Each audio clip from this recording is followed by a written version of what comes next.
So guys, welcome to the new M5 Touring, the G99. Now I've already done a video with the G90, so the sedan version, which was a bit more on B roads and stuff. So in this review I'm going to focus on the Autobahn, because I think an M5 Touring, like an Audi RS6, we now have one, a Touring, is made to do like big trips on the Autobahn, high speeds, long distances, comfort. It should provide a lot, and we're going to test if that's actually the case, A, and B, how it compares to the sedan. Should you get the sedan? Should you get the Touring?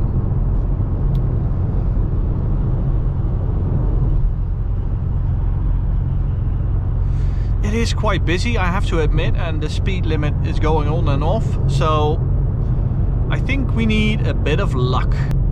So the M5 Touring, you can get it in many different sort of styles, many different colors. You can already get 150 plus individual colors. You can get M Performance parts from launch, and if you see one of those M Performance parts cars in a bright color, it looks totally different, you know, with the privacy glass compared to like a green one with just clear glass, normal steel brakes, and maybe a less shouty interior spec, because this red on red spec, it's not for me.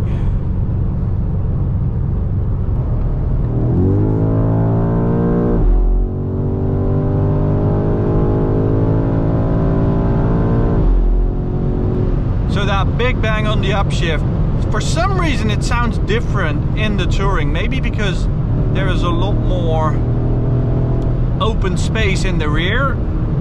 We have sort of a direct connection with, you know, the whole cabin. There's nothing in between us and the rear of the car, like with a sedan. And it seems to me like the upshift sound, that like bang, that fake bang, it's a bit disruptive even.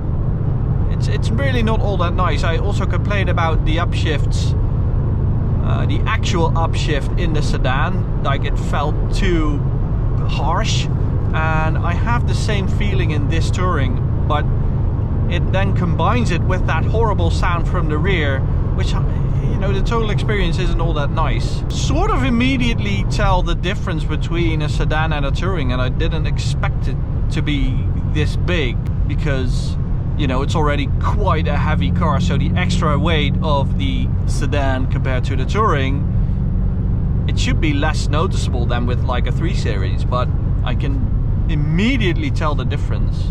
You just feel the extra weight, that it's behind you, like wearing a backpack. And the sedan definitely is the one to have if you want a driver's car. And I don't think it's a bad thing. I mean, it's a good thing that you sort of have two different cars. So this is, you know, more of an Audi RS6 competitor, of course. So it should be different, it can be different. It feels a bit more loose, less tied down, even though, let's get the setup menu right here. I'm in Sport Plus for chassis mode. So let's turn around here, because I think the other side is a bit less busy. I haven't even been able to do a 100 to 200, so I hope traffic is going to improve.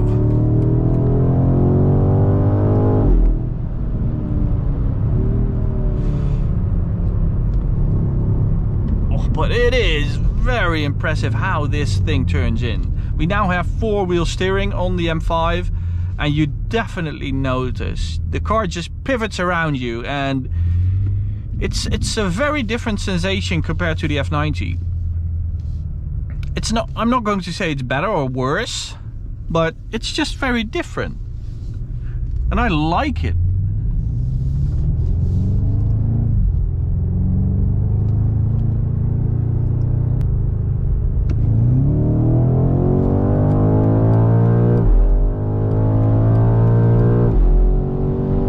It's a very weird sound on that upshift, really.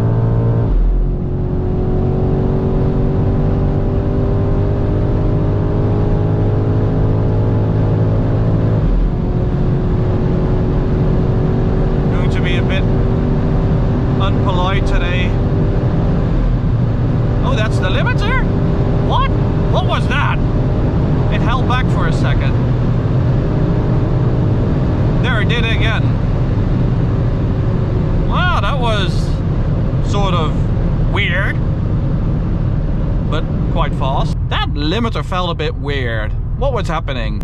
Thank you, by the way, to the people up there giving me space on the Autobahn. I don't know, guys. I thought I would fall in love with the Touring, but I'm not really. It's the sedan for me. Really, it's the better car. By a pretty large margin. I don't know why. I was completely sinking with the sedan yesterday, and I'm really not with this. And that's what I love about back-to-back driving. You can really tell the differences between two models that are super close together and just have like small differences. That wouldn't be possible if there was like a week or a month in between, you know. So because now they have those flared arches, they can make the track like way wider than before. So this is 75 mils wider in the rear and 48 mils in the front compared to a regular 5 Series. And that wasn't the case with the F90, of course, because it didn't have the flared fenders. One more run.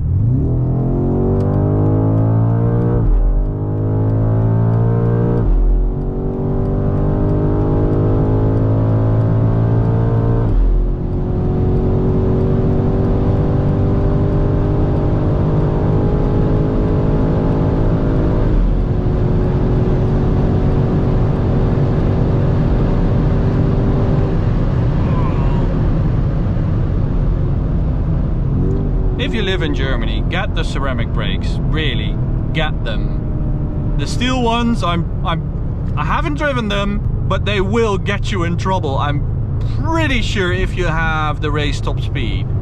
The car is simply too heavy for steel brakes.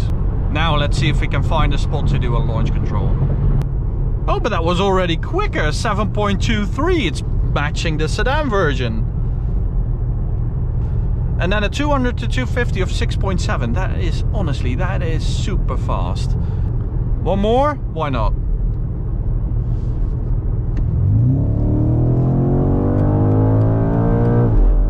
Oh, that upshift is such a weird sensation. I keep complaining about it, but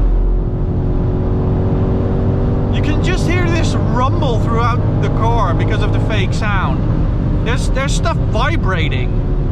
Oh, little parking spot right here. I think we can do a launch.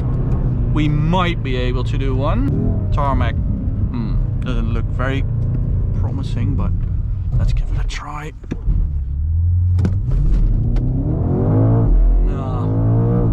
Not very good traction.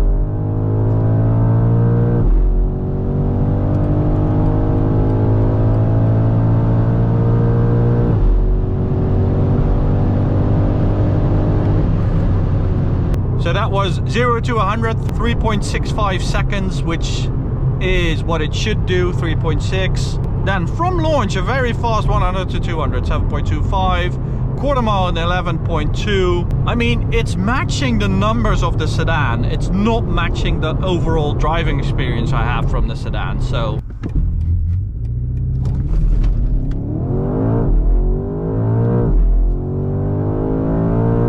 again, if you're looking for a nice business saloon with 700 horsepower, even more, that can really attack a mountain road, or you want to take it on a track or something, really do get the sedan.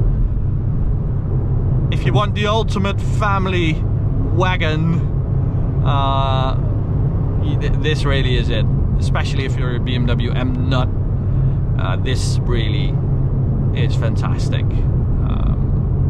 But you might want to consider getting an M3 Touring, because I do think like the overall chassis control and the dynamics of the vehicle, they are a bit nicer with the M3 Touring. So if you don't need all this space, you should consider that, I think. But in some countries like the Netherlands with CO2 dependent taxes, the M5 is actually cheaper than the M3, so that might win it for the M5. For now, thank you guys for watching. We are definitely going to test the sedan and the Touring once more once we get them at our usual spot instead of this horrible spot. Thank you for watching. Go subscribe to our channel, go check out this video, check out the POV reviews playlist, and hope to see you at the next video. Bye guys.